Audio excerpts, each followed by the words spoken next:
Before memory knows how to protect itself, there are two children sitting side by side. They don't understand longing yet. They only understand proximity. The comfort of another presence. The certainty that some people feel familiar before they feel important. In Seoul, the city hums with a restless, living breath. Streets pulse with movement. Classrooms echo with discipline and dreams. Inside one of those classrooms, a girl named Nayoung sits quietly, already observant in ways she cannot explain. She watches more than she speaks. She absorbs tone, silence, the way moments linger. Next to her is Haesung. He is attentive, earnest, unaware of how deeply he notices her. Their connection isn't dramatic. It isn't declared. It exists in glances that last half a second too long, in shared walks home, in the quiet competition of who finishes their homework first. They are children, but something binds them, something not yet named. Adults talk about fate as if it's grand and deliberate. But here, fate is subtle. It's the way Haesung waits for Nayoung before class.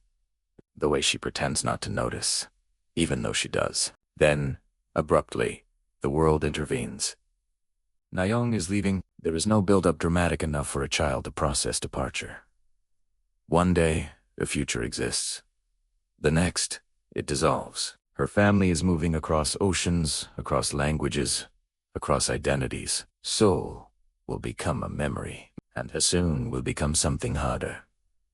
Before, they don't cry properly. They don't say the right things. They are too young to know how to mourn a life that hasn't happened yet. When they parted isn't cinematic. It's unfinished, and unfinished things have a way of lingering. Years pass. Time reshapes everything, except the questions we never asked. Nayoung becomes Nora.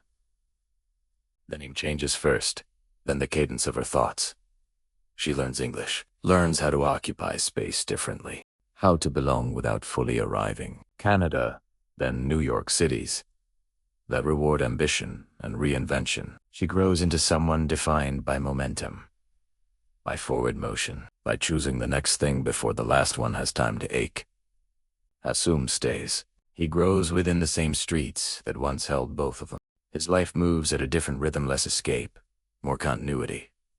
Seoul doesn't feel like something to outrun. It feels like something to understand. And yet, sometimes, in the quiet moments, he remembers her. Not as says, but as she was. Memory is selective. It edits. It softens. It removes friction. What remains is not truth but feeling.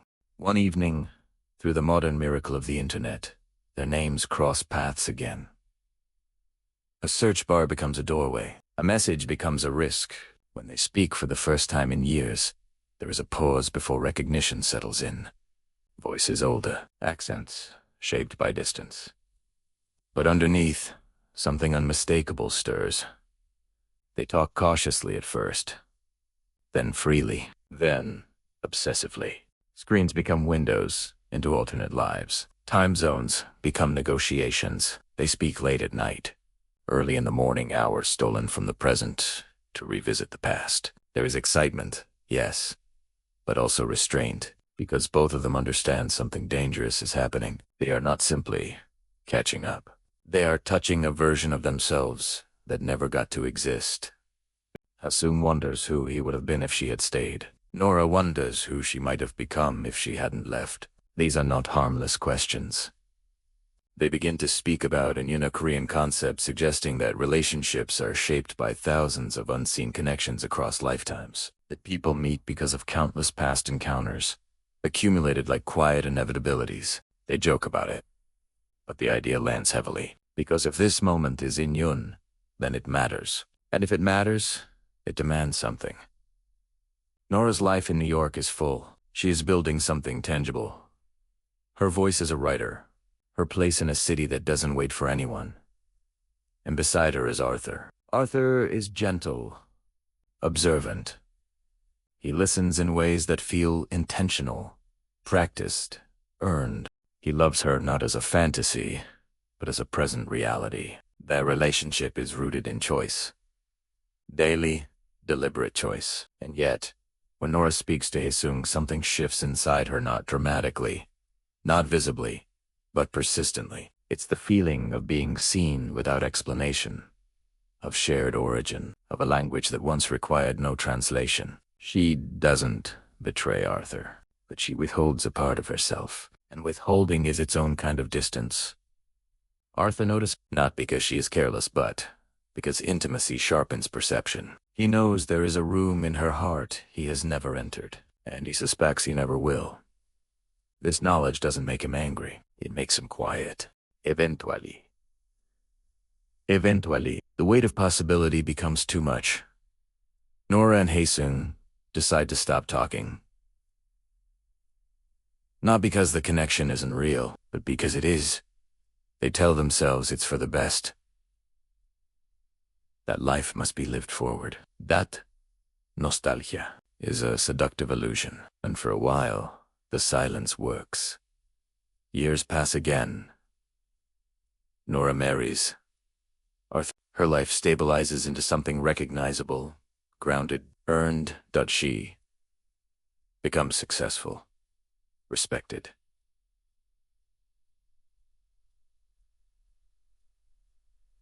Settled out, and yet there are moments when she looks at her life from the outside, as if evaluating the correctness of her own choices. As if happiness must be justified by logic. Arthur senses this too. He understands that love does not erase the roads not taken. It simply walks beside them. Then, one day, the past knocks again. Haesung is coming to New York. Not to claim anything, not to disrupt, just to see that the announcement lands softly. But the impact is seismic. Nora tells Arthur with honesty that borders on bravery. She doesn't dramatize it. She doesn't hide it. She trusts him with the truth, even though the truth is complicated. Arthur listens, and in his silence, it's a question he doesn't ask. What part of her belongs to me? And what part? And what part? Never did. When Haesung arrives, the city feels different. Familiar streets carry unfamiliar weight. Every step toward their meeting is filled with anticipation and restraint. They finally stand face to face, two adults shaped by choices that led them both here and apart. There is no embrace at first, only recognition. They walk, they talk, they sit beside each other as strangers who share a private history no one else can access. What lingers between them is not romance in the conventional sense, but gravity, the pull of what almost was, the tenderness of restraint, the ache of mutual understanding. They are careful, because care is the language of maturity. And yet, something trembles beneath the surface. A realization is forming quietly that some connections are not meant to be resolved, that some loves are not about possession, but acknowledgement. That union may not promise reunion, only recognition. As the evening deepens, and the city lights soften around them, both of them begin to sense that this meeting is not a beginning. It is something else, something closer to an ending, and neither of them is fully prepared for what that means. The night does not rush them. It allows space for pauses, for glances that carry entire histories, for sentences that trail off because finishing them would make something irreversible. Nora and Haesung sit together, surrounded by the quiet anonymity of New York, two lives intersecting briefly in a city that excels at hosting temporary truths. They talk about ordinary things. Work. The way the city feels. How time passes differently when you stop measuring it against expectations. But beneath every word is the same question, unspoken and carefully avoided. What is this moment asking of us? Haesung looks at Nora as she's now confident, articulate, grounded in a life that clearly belongs to her. He recognizes the distance, not just between their countries, but between their choices. She did not become someone he could simply step into. She became someone built by years he never shared. and Nora sees it too. She sees the steadiness in him, the life that unfolded without interruption, the version of herself that might have existed if she had stayed less divided, perhaps, but also less discovered. These realizations don't clash, they coexist. That is the quiet cruelty of adulthood. Understanding does not always simplify. Sometimes it only sharpens the ache. Later, Nora returns home. Arthur is waiting. Not anxiously, not defensively, just present. Their apartment is lived in, safe. The kind of space built through shared routines and mutual compromise. Arthur watches her carefully, not as someone searching for reassurance, but as someone willing to see what is true. She tells him about the evening. She does not embellish. She does not minimize. She tells him how it felt to sit beside someone who knew her before she became herself. How strange it was to be mirrored by a past she never fully let go of. Arthur listens. And then he says something that reveals the depth of his love, not romantic, not possessive, but profoundly human. He tells her that he knows he is not her first love, that he knows there is a version of her that belongs to another time, another language, another self, and that loving her means living alongside that truth, not competing with it. His honesty is not performative, it is vulnerable. For a moment, Nora sees him not as a partner who completes her, but as someone who chooses her, fully aware of what that choice costs. And something settles inside her. Not certainty, but gratitude. The next day, the three of them exist within the same city, briefly, awkwardly. Inevitably, Arthur meets Haesung. The encounter is polite, measured, almost formal. Two men connected only by their connection to the same woman, yet divided by everything else. There is no hostility here, only curiosity. Arthur observes Haesung carefully. He sees the sincerity, the restraint, the quiet weight of someone who is not here to take, but to understand. And Haesung sees Arthur not as an obstacle, but as a reality. A man who knows Nora deeply, presently. A man whose love is not theoretical. This recognition does something unexpected. It dissolves fantasy, begins to see that whatever he imagined between himself and Nora belongs, not to now, but to then, to a timeline that closed gently but firmly years ago. What remains is affection without entitlement, love without claim. On their final evening, Nora and Haesung walk together one last time. The city hums around them, indifferent, alive, moving, forward as it always does. They speak more freely now, because the urgency has passed. There is no longer a need to preserve possibility. They talk about their lives with honesty instead of longing, about who they are, not who they might have been. Haesung tells her that meeting her again was important, that it helped him understand something about himself, not as someone left behind, but as someone who lived fully in the place he chose. Nora listens, aware that this moment is shaping itself into memory even as it unfolds. They stand together in silence. And then, finally, they name it. Not directly, not dramatically, but with the understanding that clarity brings. They are not unfinished. They are complete in a different way. What they shared was real. What they didn't share is also real. Both can exist without canceling the other. At the edge of the night, they stop. There is no kiss, no confession meant to alter the course of anyone's life. Just a final acknowledgement.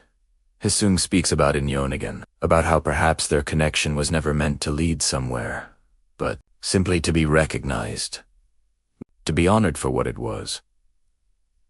8,000 lifetimes, he says, to reach this point. And maybe this brief reunion, this understanding is enough.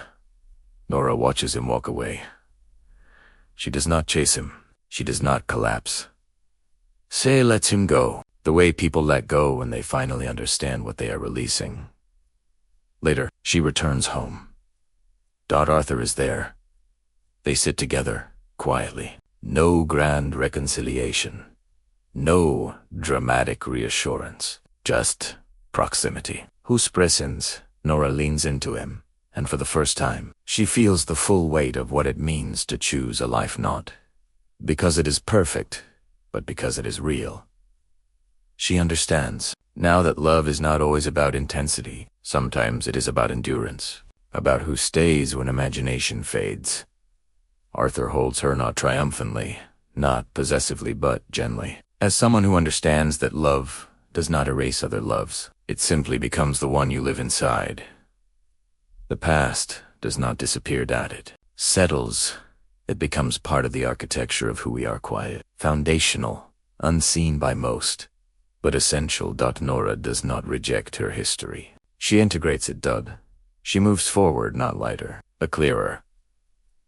And somewhere across the world, Hassoon does the same, carrying with him not loss, but meaning. To lives. Continue. Separate. Whole. Because some connections are not meant to be kept. They are meant to be understood and then gently released.